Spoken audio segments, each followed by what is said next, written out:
Everyone, and welcome to Cannara Biotech's fiscal year Q2 earnings presentation for the 3 and 6 months ended February 28, 2025. My name is Scott Carroll, and I will act as a moderator for today's presentation. As a reminder, this presentation is being recorded. Following the prepared remarks, we will conduct a question and answer session. If you haven't already done so, you may submit your questions to investors@cannara.ca or in the chat option in your conference browser. Should all submitted questions be addressed today, we will follow up accordingly via email. Before we begin, please refer to slides 2 and 3 of our presentation. All information presented today is subject to our general disclaimers on financial measures and forward-looking statements, which are also available to be read in detail at sedarplus.ca. I will now turn over the call to Nicholas Sosiak, Chief Financial Officer. Good morning, everyone. Thank you again for joining our Q2 earnings webcast. My name is Nicholas Sosiak, and as CFO of Cannara, I have been deeply involved in every aspect of this company since 2019. From cultivation to processing, finance, strategy, sales and marketing, and product development, working alongside our team to drive success. I'm deeply proud of Cannara for being one of Canada's largest vertically integrated cannabis producers, driven by strong financials, innovation, and a consumer-first approach. What truly gives Cannara its competitive edge is our control and execution. We've built one of the most cost-efficient operations in the industry while maintaining market-leading quality. As this is our first public quarterly earnings presentation, I will provide a brief summary of who we are and where we are going, as well as the underlying competitive advantages within our business. Cannara Biotech is a leading large-scale, vertically integrated licensed producer of premium-grade cannabis, proudly based in Quebec, Canada. We are the 7th largest licensed producer by sales in Canada, and we are the 3rd largest producer by sales in Quebec, Canada's 2nd largest province. We are the 4th largest producer by square footage nationwide and the largest producer in Quebec, with a total of 1.6 million square feet of fully built-out hybrid indoor cultivation space. Currently, these facilities produce 33,500 kilograms and will be producing just under 40,000 kilograms by May of 2025. Fully scaled, our platform has the potential to scale up to 100,000 kilograms per year. As a vertically integrated company, we handle all the processes in-house. We view this as a key competitive advantage as it allows us to increase our quality and have full control of our supply chain, something much more relevant in today's Canadian market, where third-party cultivators can be unreliable and where increased wholesale market pricing is squeezing margins for bulk purchasers. We believe we have built one of the strongest operational platforms in cannabis, with almost every single aspect of our operation levels evolving beyond the standard cannabis company. We are real cannabis operators with a real passion for the plant, and we are constantly evolving our technique to further distance ourselves. Fiscal Q2 2025 represented the strongest quarter in Cannara's history. We delivered record revenue, record gross profit and gross margin, and record operating income and record adjusted EBITDA. During the quarter, we achieved net revenues of $26.6 million, up 6% quarter over quarter, and 35% year over year. We reported record high gross profit before fair value adjustments of $10.8 million, up almost 11% quarter over quarter, and returning us to previous record high gross margin of 41%. We also delivered an adjusted EBITDA of $7.1 million, up 18% quarter over quarter, and representing over 100% year over year growth. This represents a 27% adjusted EBITDA margin, a 280 basis point improvement, and an almost 900 basis point improvement versus the prior year period. This marks our 16th consecutive quarter of positive adjusted EBITDA and our 4th consecutive quarter of positive net income.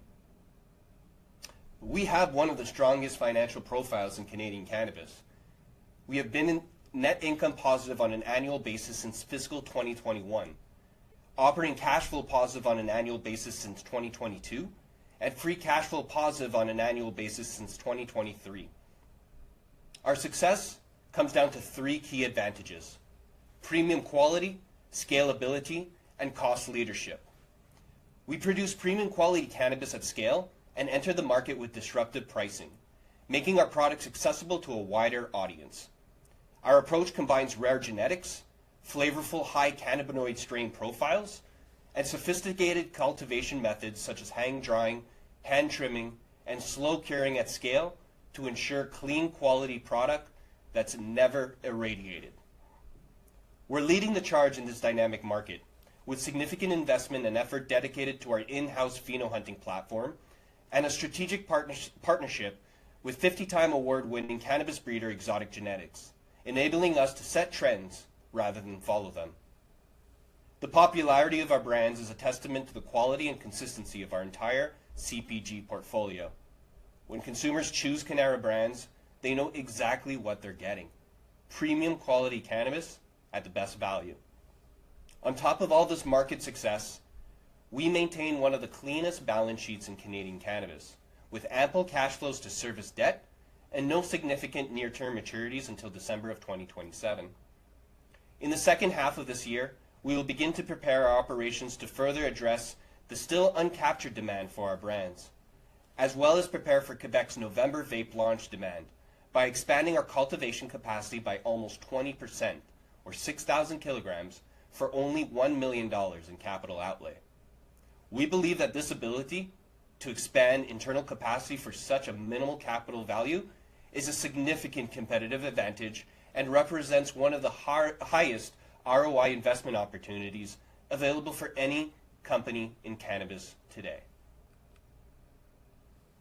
Our market share expansion has outpaced our peers, driven by premium quality cannabis that we are able to sell at affordable prices, due to our competitive advantages in our low-cost operational strategies, efficiencies of scale, as well as our access to Quebec's low electricity rates. As of February of 2025, we hold third market position in Quebec with 12.8% market share, up over 40% from 9% share in the prior year period. For March, we gained 60 basis points while Quebec's number 2 LP lost 80 basis points. Cannara is now only 60 basis points from the number 1 spot, representing a significant improvement from 6 months ago, when we were just over 300 basis points from the number 1 spot. Our strong performance in our home province is extremely relevant and sometimes overlooked by cannabis investors. But in Quebec, there's almost no sales and marketing strategy permitted, including the use of data deals. We believe our performance in Quebec is a strong indicator of our ability to capture share in the rest of Canada through a truly better quality product offering than our competitors. Nationally, we hold 7th position in the market, with a 3.9% market share, up from 2.9% share in the prior year period, making us one of the fastest growing LPs in Canada and the only top 7 company to gain share this quarter. Turning to our CPG portfolio, we are a leading operator across many product categories. Our greatest example of disruptive pricing strategy is our Tribal flower, priced at only $30 an eighth in Ontario, but maintaining consistency, flavor, nose, and freshness comparable with ultra-premium priced flower offerings, priced upwards to over $50 a unit. This value proposition has allowed Tribal to capture number 1 nationwide share of premium 3.5 gram flower, growing share by over 25% over the last 6 months to now over 18% share of the category. We also maintain nationwide leadership of the premium vape category, where we hold over 22% of the share, with monthly retail sales up almost 70% over the last 12 months. This leadership is an important contrast as it represents our ability to win, even when we're positioned as the highest price option in the category. This is valuable proof that we are not only able to capture share through disruptive pricing, but also by providing the highest quality option available in that category. This leadership in the premium vape category is also a strong potential indicator of future performance once our home province of Quebec opens up the vape market in November of 2025. We are the fastest growing infused pre-roll multi-pack in Canada as well, with number 2 nationwide share of the category. From December 2024 to April of 2025, we increased our share by 18% to 10% market share of that category, while the number 1 operator saw a share decrease of 2% during that period. Our success also comes while commanding a much higher average retail unit price than the category leader, at almost $10 a unit higher. We are also seeing incredible category leadership for our infused pre-rolls in our home province of Quebec, where we command over 73% of the share of infused pre-rolls in Quebec. Our market share reflects the strong underlying operational strengths of our platform and our real boots on the ground competencies as one of Canada's leading premium cannabis operator. Cannara operates 2 state-of-the-art mega facilities in Quebec, enabling full vertical integration across all of our processes. Our Farnham facility is dedicated to the operation of the nursery, our pheno hunt process, post-harvest process, and packaging. The facility is 625,000 square feet, of which we occupy 170,000 square feet today.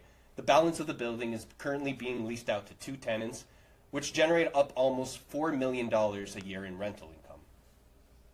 Our Valleyfield facility, at 1.1 million square feet, is a purpose-built for hybrid indoor cannabis cultivation. It is one of the largest cannabis facilities in the country and the largest cannabis facility in Quebec. The facility has 24 growing rooms, each room measuring 25,000 square feet each, and each room has been redesigned to replicate indoor growing conditions. We operate 10 rooms this quarter and happy to report achieving our 2025 objective of activating 2 more rooms, with one being turned online in April and an additional one scheduled next month, May 2025. These additional 2 rooms will add 6,000 kilograms, or almost 20% additional capacity to our platform, and increasing our 33,500 kilograms to just under 40,000 kilograms. Our Valleyfield facility is a particularly significant asset. We acquired the facility in 2021 for just under $27 million. This was an extraordinary opportunity, considering the incredibly over-engineered facility was built during the overspending gold rush period of Canadians' initial legalization, and the facility's original construction costs exceed over $250 million. This acquisition, at a fraction of its value, has given us leading access to mass-scale, low-cost cannabis cultivation for our business. We are delivering strong market share growth, have no current view of our demand ceiling, have an array of different product categories, packaging sizes that we currently don't offer, and through our pheno hunt program, we'll have access to an exclusive genetic bank that will continue to fuel Canadian retail demand. Furthermore, we see strengthening unbranded wholesale market that we currently barely participate in, and increasing demand in international markets that is currently not our focus. Given these variables, we believe there is ample opportunity to continue to expand our capacity, and we will continue to do so into fiscal 2026 and beyond. The remaining 12 rooms of Valleyfield facility will be turned online over the next 36 months, bringing our total cultivation capacity to 100,000 kilograms per year. Most importantly, and a key competitive advantage within our business, is our ability to turn online this additional capacity with very minimal capex outlay, given the rooms are already completely built out and only require minimal investment such as lighting, tables, and HVAC. Rooms 11 and 12, as mentioned previously, activated in April, the next one being activated in May, cost approximately $1 million in capex to activate, and we project the capital return period within the first year of operations. Fully scaling Valleyfield can enable us to generate between $250 million to $300 million in net revenue, assuming our current market conditions hold. As Canada's second largest province with over 9 million people, Quebec provides us a home field advantage and access to some of the lowest utility and labor costs in Canada. One of the most compelling benefits is the province's exceptionally low electricity rate at just 5.3 cents a kilowatt, substantially lower than those in other provinces such as Alberta, were rates as high as 13.6 cents a kilowatt. To our benefit, our Valleyfield facility pays a further reduced rate of 3.7 cents a kilowatt due to its location in a preferred agricultural development zone. Since electricity and labor costs account for over 75% of our indoor cultivation expenses, our Quebec positioning gives us a significant competitive advantage in our ability to be disruptive with our pricing while still generating industry-leading margins and cash flow generation. Beyond low electricity costs, Quebec presents the highest barriers to entry, particularly with strict restrictions on sales and marketing. These combined factors, combined with the lack of retail data deals, make Quebec an ideal environment for Cannara's growth. Cannara Biotech stands out as one of Canada's most profitable cannabis producers. We're nearly consistently delivered market share growth, revenue growth, industry-leading margins, and positive operating and free cash flow. We have a clean balance sheet and with manageable debt profile and nearly industry-low interest rates. During the quarter, we achieved record high gross revenue of $37.7 million and net revenues of $26.6 million, marking an impressive growth of 6% quarter over quarter and over 35% year over year. This reflects expanded market share and product launches with increased distribution and is promising given the softer fiscal Q2 period, which was influenced by seasonality.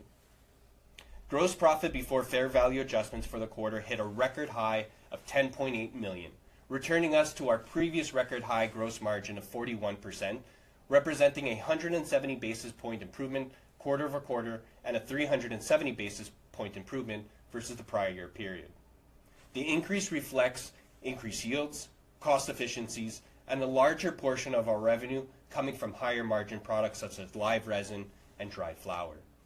This returns us above our 40% internal gross margin target, which we believe there is further room for improvement as we scale further into our capacity.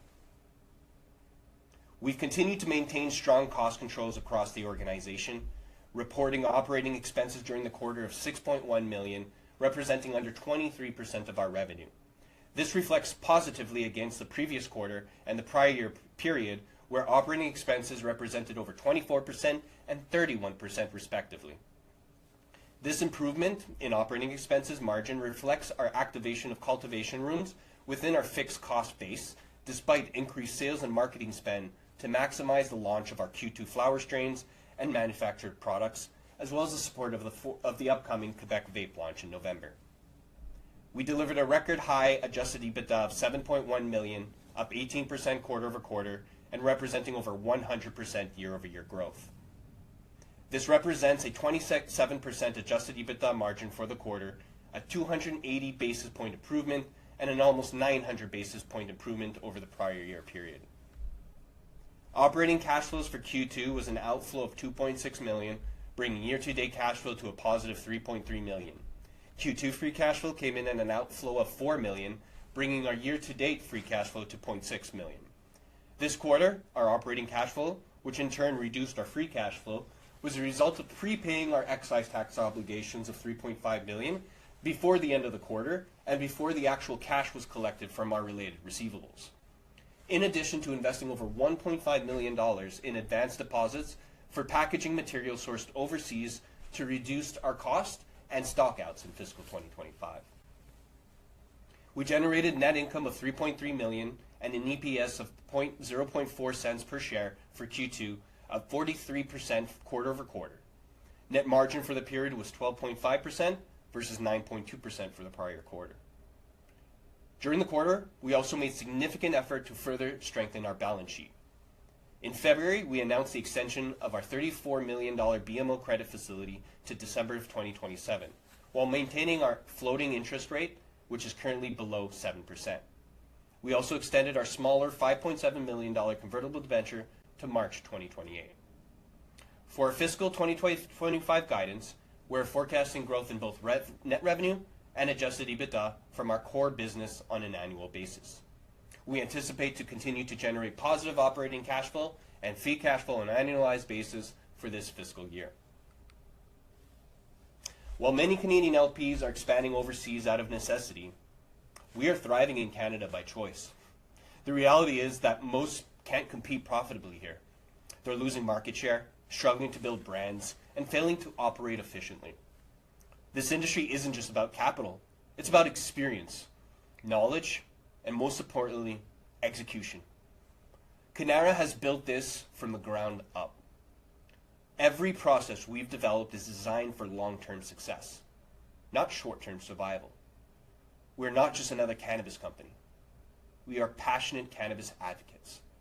We are boots-on-the-ground operators, market leaders, disruptors, and a company built for sustainable, profitable growth. Our financial performance speaks for itself. 16 quarters of positive EBITDA, industry-leading margins, operating and free cash flow on an annualized basis, and our market share is up over 30% in 1 year, as we continue to prove that we can capture share through leading quality and disruptive pricing strategies.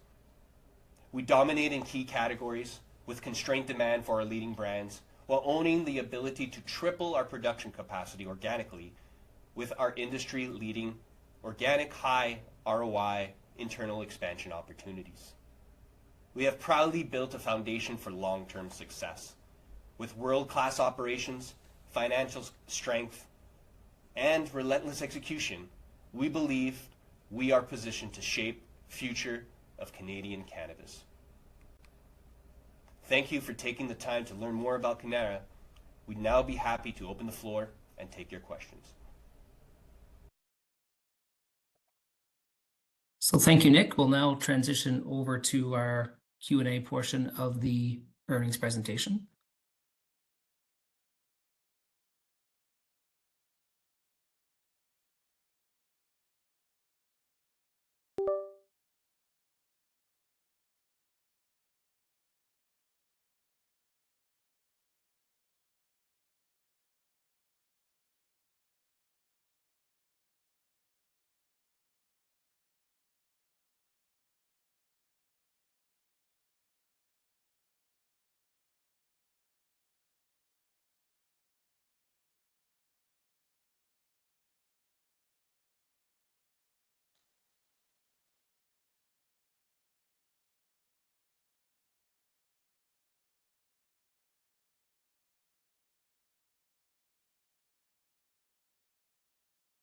Nick, on your side, is your mic now unmuted? Yeah, just the video is not working. Just 1 second here.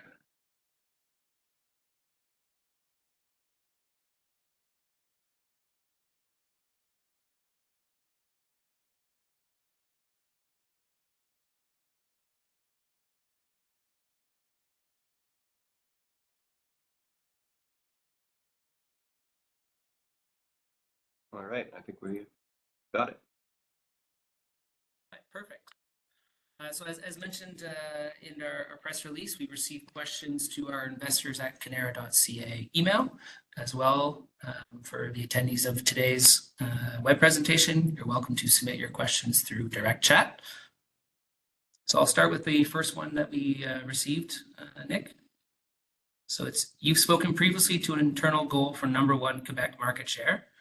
You're close and gaining ground. Are there any specific catalysts that could push you to #1 in Quebec? Yeah, no, absolutely. Firstly, the first thing to remember is that in Quebec, we can't conduct any traditional sales or marketing activities. So the value proposition of the product that we create speaks extremely highly about the sales that we're generating here in Quebec. We are leading across quality, across every segment and category, and we're typically better priced than our competitors. And this builds really a strong performance that is, the reason why we're outperforming here in Quebec. And I think that's just going to continue to escalate as our original SKUs will continue to gain traction. And in Quebec, every 6 months, there's new product launches. So every 6 months, we're launching new genetics as well as new products. But what I'm really, really excited for is actually this week, we launched the Tribal Trifecta in Quebec. And the Tribal Trifecta is a very unique infused pre-roll. It's a premium priced pre-roll, and it uses live resin, genetic specific live resin. So we take our genetics, such as the Cuban links, and we create live resin from it, and then we infuse the sauce inside the flour, and we put the diamonds on the outside of the joint. And because we're fully vertically integrated, and this product is created with our own genetics, totally transformed within the organization, we strongly believe that this product is extremely hard to replicate. And currently, there's no diamond-coated joints here in Quebec. So I think this is going to be a product that's going to really take traction in the coming quarter. We're also launching a new genetic, our meat pie and our Porto Leche.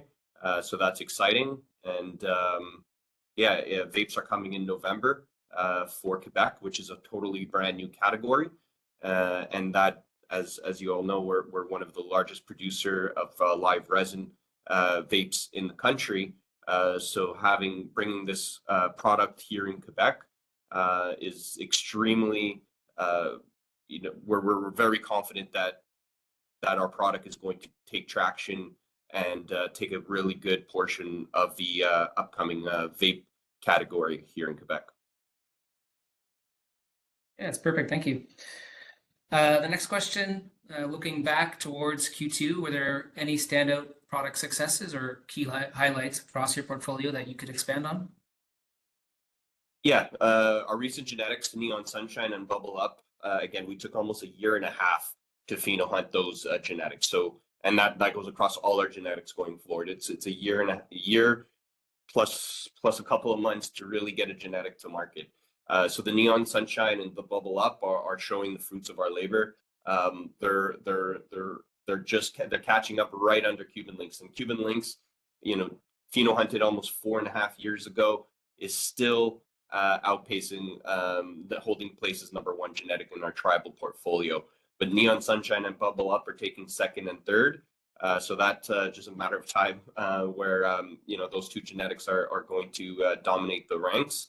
And we also just launched them in live resin and vape extract, which is also going to further promote the genetic base within tribal. Beyond that, we're the trifecta from tribal. We're really excited to see it launch in Quebec, but it's already in Ontario. We're launched it in BC and bringing it into Alberta as well. It really has grown into the fastest growing mass premium multi-pack infused pre-roll. We put a lot of innovation work, and just the manufacturing process is so technical and labor intensive to get it right. But we feel like we mastered that. And again, the trifecta commands a $10 price point higher than our competitors.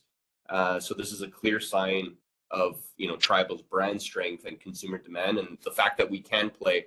We're usually priced in that medium price tier, but there's some products as we create, because we're trying to create the best quality, there's some advantages when we're first mover in a category to take premium pricing.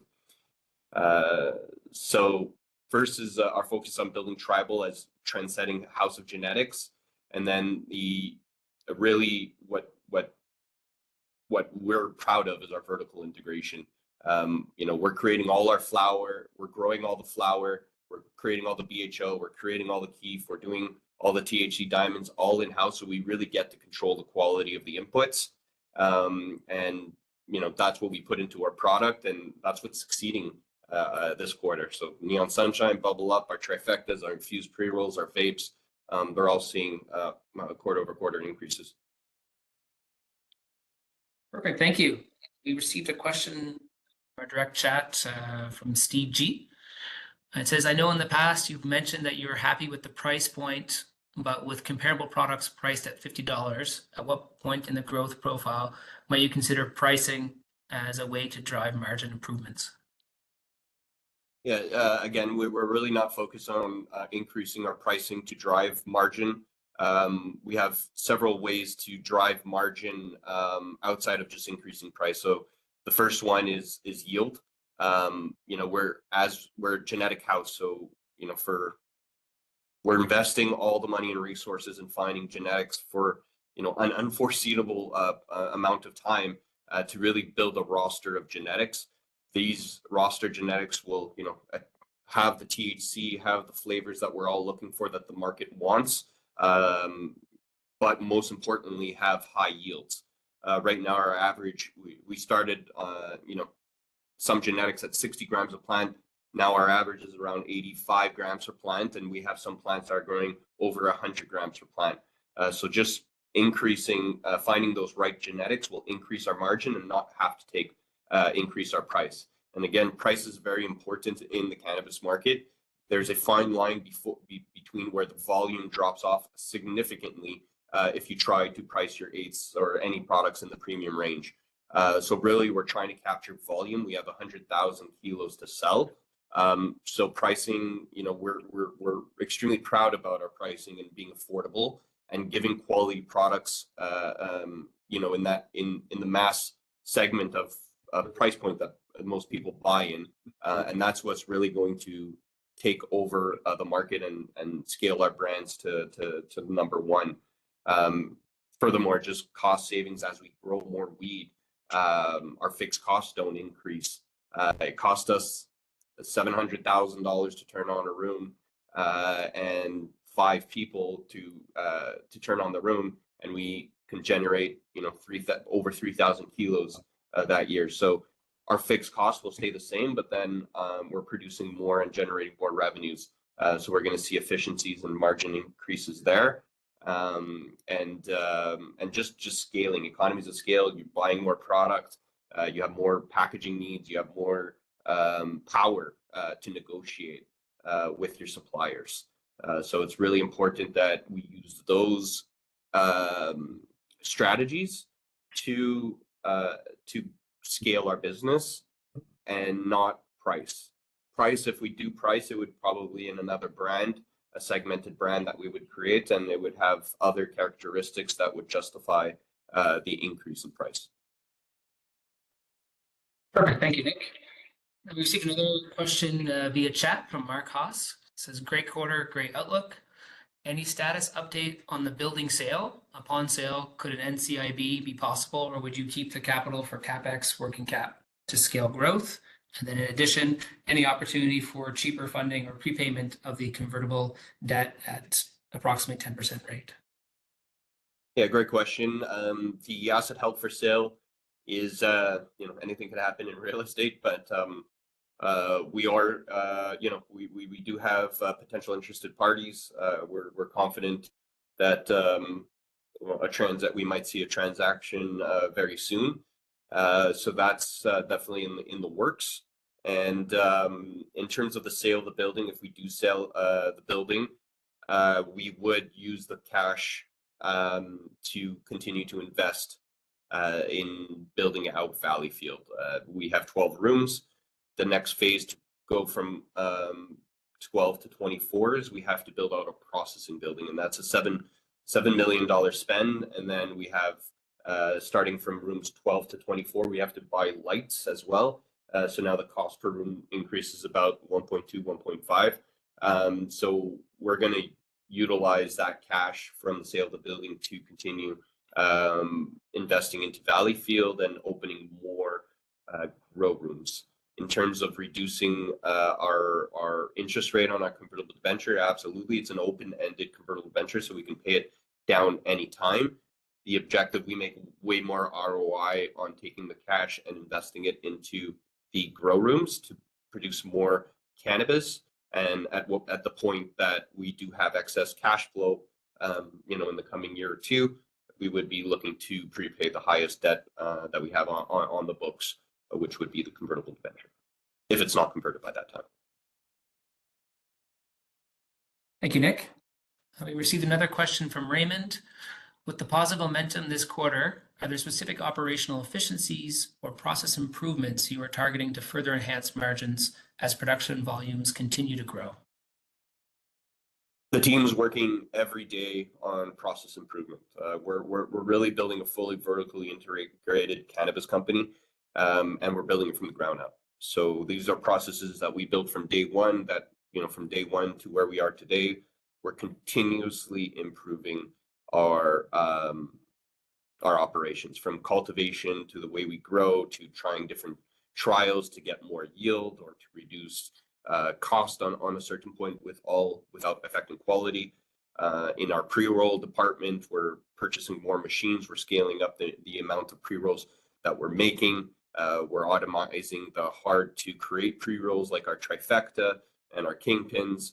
On the supply chain, we're improving our transport.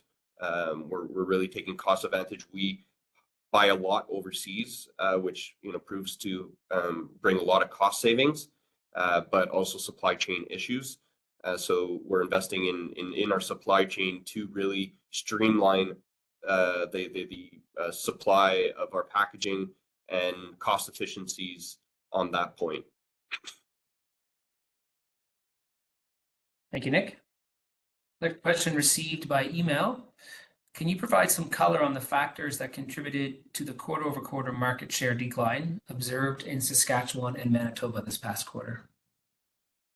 Yeah, so we'll start with Saskatchewan. The first one is that we transitioned to a new wholesale partner during Q2. So that led to some temporary disruptions in our ordering and supply availability. But that was for a good reason. The transition really was to go to a new wholesale supplier that we believe will bring in additional revenues and really, most importantly, bring in additional distribution in Saskatchewan. So we've completed all that during the quarter, and now we're really positioned for recovery in the upcoming quarters for Saskatchewan. For Manitoba, we strictly really prioritized our products this quarter to our high volume markets like Quebec, Ontario, Alberta, BC. So unfortunately, Manitoba was the last one on the list to get products due to constraints on product availability, and that impacted our overall market share in that market. Really, the decision for us is that we have to scale in Quebec, we have to scale in Ontario, Alberta, and BC. Those are our main markets. We need to dominate in those markets. Saskatchewan and Manitoba, Nova Scotia are ancillary markets at the moment until we really scale and build out our distribution in those. But we'll continue focusing in the quarters to come. In Manitoba, we expect to rebalance and increase supply chain and increase revenue generated from that province. Thank you. The next question is, what do you think were the leading factors in establishing such a strong share of the Quebec infused pre-roll market? So we came to market like right out the bat with a superior product, superior consumer experience. Our infused joints, they're created with premium bud that we grew. Usually most infused joints are how to source the cheapest cannabis, and most of the time it's shake or trim that is on the floor. But we use our whole bud. We use cured resin produced from our whole bud. Most infused pre-rolls are used with distillate, and distillate, as we all know, is a lower grade of quality in terms of high and in terms of flavor. We also use our keef that we create here. So this is keef that's fresh keef, genetic specific keef too, not mixed up, not 2 years old. So all of that components, plus the flavors that we've created and really R&D to really find flavors that resonate with consumers. We all handled that R&D internally and really created a product that we knew guaranteed freshness, consistency, and quality. And that was, we wouldn't have been able to do that without our being fully vertically integrated and controlling every step that we do from cultivation to extraction. So by not relying on third parties to produce these joints, we avoid risks that, having consistency and quality issues. And that single-handedly, can reduce or completely eliminate volume in a product. So being consistent and having that quality, really propelled our infused pre-rolls in Quebec. Over 70% of the market, which is insane. And now we're introducing our trifecta, which is, a level up. So I'm really excited to see how that's going to play out. And I think that's why we're succeeding here in Quebec. Thank you. The next question received. Congratulations on opening 2 additional grow rooms at your Valleyfield facility. Do you expect the additional yield from these rooms to be fully absorbed by market demand immediately, or do you anticipate a ramp-up period as you expand distribution and your product portfolio? Yeah, so firstly, we only open rooms when we see, our increasing demand and increasing support distribution for our products. We're number 7 nationally, so we still have, 6 more companies to take market share for and absorb, market share increases as time goes by. And we're climbing the ranks quarter over quarter. We're climbing the ranks. We're increasing our market share. So we're going in the right direction, and we're extremely, diligent in our planning. We have a sales forecast that we plan from item to province in detail, and we transform that into unit base into how much cannabis does it take to produce that unit. And then we go on our other side, on our production side, and we look at how many rooms we have and how much cannabis can that or category of cannabis can that rooms produce. And then we match one minus the other, and we get a gap forecast. And that gap forecast is, what really triggers opening more rooms. So we do it very diligently, and we see that flag come up, and we're like, okay, let's turn on another room. So really, why that happened is, one, organic growth across all our SKUs, and SKUs that have been here for 4 or 5 years are still selling. Cuban links across all the flower, dry flower, pre-rolls, live resin, still selling. We want to launch new products. We want to launch new genetics. We have a whole roster of genetics waiting, but we got no room to plant those. So we gotta open more rooms. Also, really, we have to understand is vapes are coming to Quebec. That's huge. I think it's going to be 10% of the sales here in Quebec as it scales up. So we want to play a meaningful part of that market, and we can't be out of stock. That volume could increase significantly. So we have to be ready for that moment. And that's really the main reason for opening the 2 rooms this year, is to be ready for November when vapes come. But in between there and that, we have, the trifectas coming up. We have our meat pie that's launching. We have Wagyu Delight outside of Quebec. We have our Porto Leche. We just pheno hunted 3 new genetics. So, we have that to put into the pipeline. So we have a lot of products that we want to scale up. We looked at our demand gap. We see the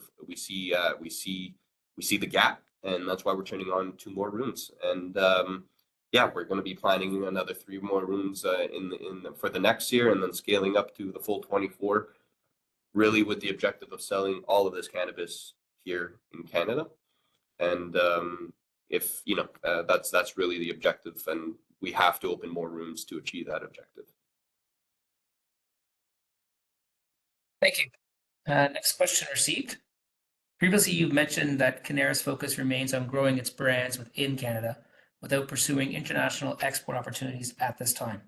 Has there been any shift in your view or strategy regarding potential international expansion?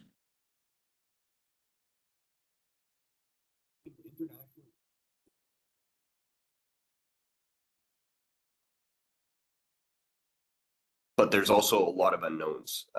And establishing a primary international business right now, I believe, has a lot of risks. As an example, tariffs, hottest topic right now, tariffs. Any day, any of those countries could slap a tariff on you and change your whole business overnight. So that's unpredictable. There's regulatory, things are building out. Plus, all our competitors are going international. That's really the hottest topic in Canadian cannabis right now is selling international. And yeah, you're making a lot of money. You're making profit. You can start building a sustainable, or start building a business, and hopefully become sustainable if you can manage all those risks. But for Cannara, we really, really do see the opportunity here in Canada, and we have to stay focused. It's really important. The name of the game is consistency, and if we branch out too quick, too fast, we're going to lose that consistency. So staying focused on on Canada, and all our sales in Canada. That's our number 1 strategy. As we build out, and we see, definitely use the international market or the wholesale market as an ancillary revenue stream as we build out, keeping our product fresh, right? You have to remember that cannabis it ages over time, and you want to make sure that you get that product within the first 3 to 6 months to your client. So as we grow, we might have some overages that we couldn't sell in time for the 6 months or get the distribution. So we'll use the B2B market and international market to absorb that cannabis, make money, make margin on it, and utilize that avenue. But really with the focus on Canada. And then once we achieve our Canadian objective of being number one or the top, definitely top 3 producer in Canada, with the ultimate goal being number 1, we'll look to international. Of course, we're a cannabis company. We're going to build once we dominate Canada. We will look into international, bringing the brands that we've created here in Canada that Canada is known for, bring them international overseas in those markets, and growing the proper way in those markets over time. So that's how we're going to handle the international opportunity long term. Thank you. Next question received by email. The PR mentions an early remittance of excise taxes, and I'm curious why. If you could touch on this and maybe the working capital movements in general, how you expect this to normalize over the coming quarters, that would be great. Yeah, so for operating cash flow, we did prepay our excise tax obligation before the end of the month. As you know, like sales taxes, it's due the previous month's due by the 30th of the next month. So we usually paid, in the past, we paid it the one day right after, where there's no penalty or interest or anything like that. This, we're trying to just be more diligent and remitting on time, even though there's no penalties, because we did have that extra cash, and it was just a timing issue. So we did make a $3.5 million payment before the end of the month, and we didn't receive the related cash revenue from the sales for that transaction. So that created a gap in our cash flow, a timing gap, which we're going to see flip in Q3. We also invested over $1.5 million in prepaid packaging. So this is what I mentioned earlier, of trying to take cost advantages by buying bulk and buying overseas and avoiding supply chain issues. So we really purchased over 6 months of stock from overseas, that where it takes two months to receive the stock. So we invested in that. So that that affected our operating cash flow, and in turn our free cash flow by close to $5 million. And that we're going to see the flip of that and the benefits of that in cash flow come in Q3, as we don't have to spend cash on packaging material, or as much cash on packaging material, and then we get the flip of the revenue coming in without the related excise tax payment in Q3. So that's hopefully explain the reason on the operating and free cash flow. Thank you, Nick. Next question. You have mentioned in the past that you have invested in a growing sales team leadership and boots on the ground field sales force with a stronger focus on sales and marketing efforts. Are you seeing any early results from this, and what are the primary objectives they are pursuing?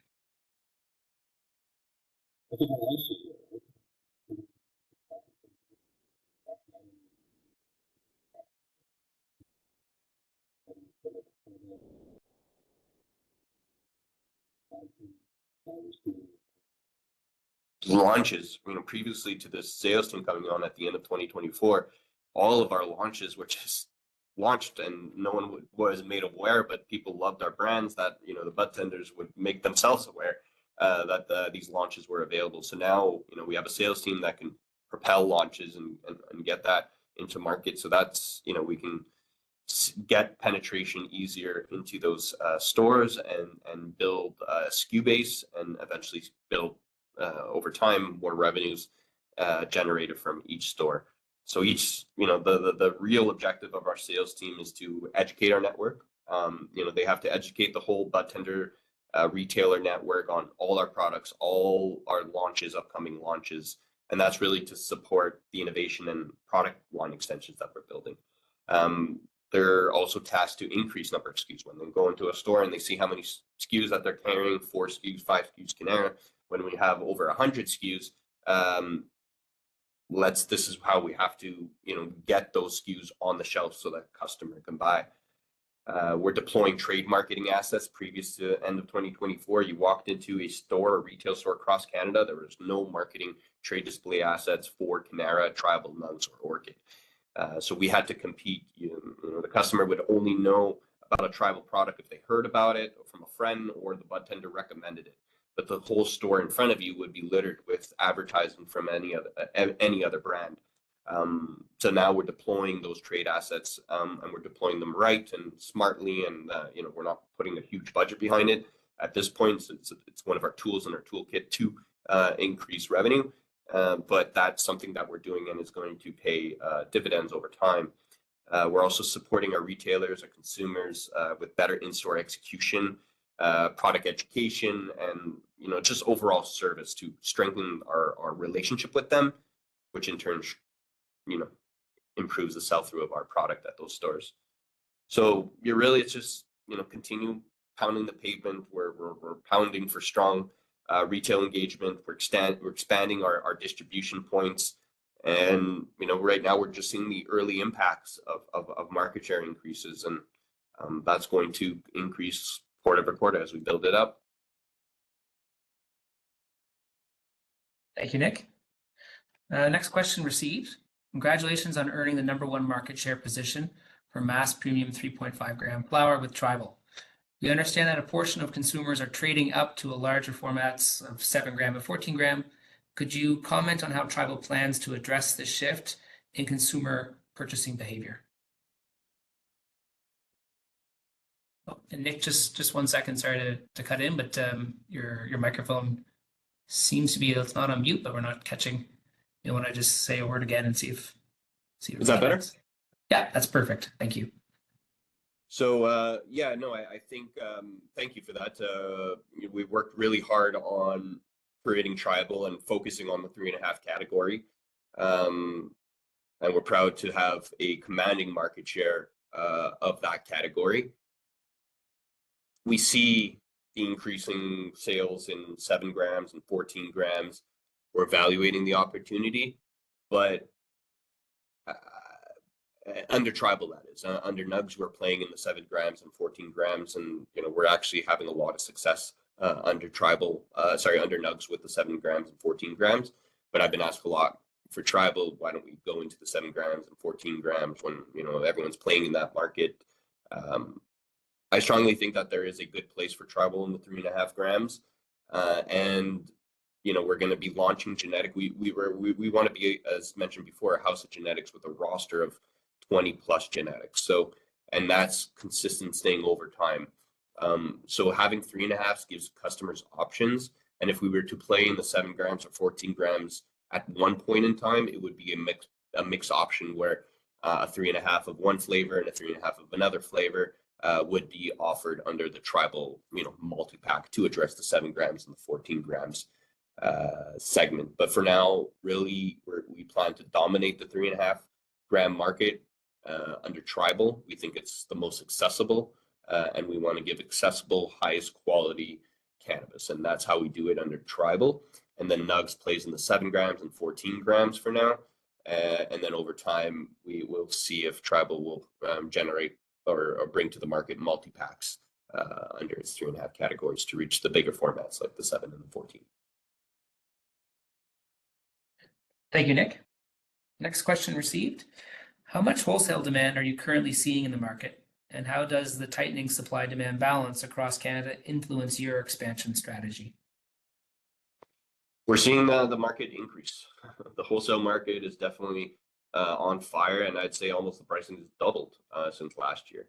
The reason why it exists is because international and the fact that a lot of licensed producers actually close down production space. So and they move to a strategy of more CPG strategy of just purchasing the cannabis.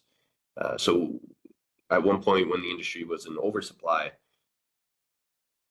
I'd be pretty confident to say that we're in an undersupply situation right now, and that a lot of the cannabis is going international, and it's causing pressure on the Canadian cannabis offerings.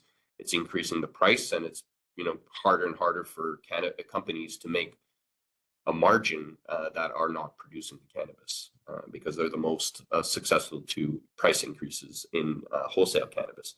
For us, we're not affected because we're growing the cannabis, and if anything, it's an advantage to us because we can utilize the wholesale market for ancillary cannabis that we have in inventory. So we use the wholesale market really as a backstop. We use it as a stopgap, and it really allows us to de-risk our operation.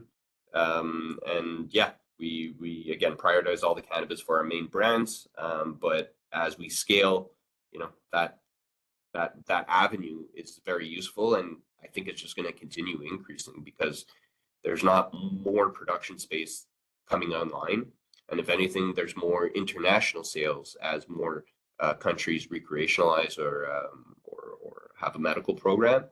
So that's going to continue putting pressure on the supply of cannabis here in Canada, and I think that's a good condition for Cannara to be in as a grower of cannabis, over 40 or just under 40 tons of cannabis, and on track to build out 100 tons in the next 3 years. Thank you, Nick.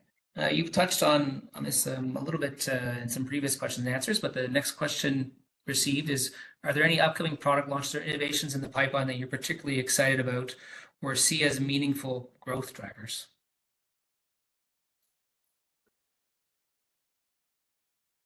Nick, your microphone is... Oh, sorry, I think the trifecta.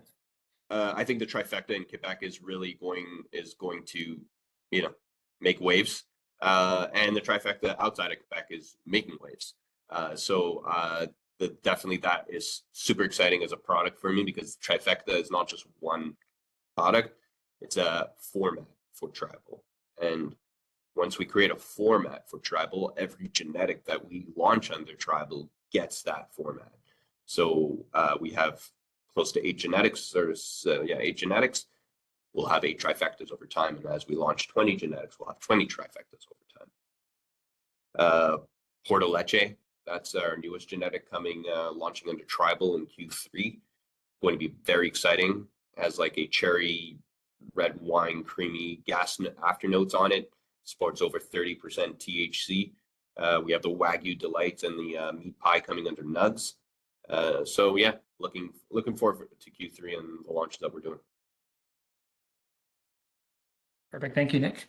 I see we're coming close to time. I think we will have a chance to answer one more question. And as mentioned in our press release and on today's call, should you have any additional questions, you can definitely email us at investors@cannara.ca. The next question, Nick, is given the continued growth and dominance in the vape segment, is Cannara exploring opportunities to expand its offerings within the vape segment? Absolutely. We're a big player in the vape segment. We're going to continue producing our 510 carts across tribal and nugs, and we'll continue doing that on every genetic that launches out. We're going to continue doing that. We recently launched our live resin all-in-one, the Tribal Supernova, in Ontario, and our cured resins all-in-one under Nugs. That's both in Ontario and Alberta. So that's one entry into a category that we've never played before in. So all-in-ones will be a category that we're going to build out over time. And we also are developing our solventless vape all-in-one for Nugs. This is a project that we've been working really hard on. It's very important to find the right hardware because solventless rosin reacts differently than BHO live resin. There's more fats and lipids inside rosin, which causes carts to clog or burn over time. And that's been a main factor for solventless carts, which is one reason why we haven't seen solventless carts in the market or too many of them, in addition to the fact that they're expensive to make. So we're really trying to focus on that and bring a solventless cart market that, one, quality doesn't burn, doesn't clog, and is most importantly affordable. So yeah, that's really exciting project that we're working on. Thank you, Nick. I think we're at time, so that concludes our Q&A portion. I'll open the floor to you, Nick, for any closing remarks. Just want to say thank you, everyone, for taking the time to listen to our Q2 earnings call and our live Q&A session. Hopefully you got some further insights into our business. We're not changing our tune or continuing focusing on execution of the business. We have a real opportunity in Canadian cannabis to climb the ranks and become a top leading national cannabis producer. We have the assets, we have the people, and we have the product. So it's just a matter of execution. Myself, as well as our CEO Zohar Krivorot, who couldn't be here today, work day and night to make this happen, as well as our team of VPs and our 400 other employees that are working day and night to make this happen. So again, thank you for all your support in our story, and wish you a great Tuesday. Thank you, everyone. Thank you, Nick. Thank you, all participants. Have a great day.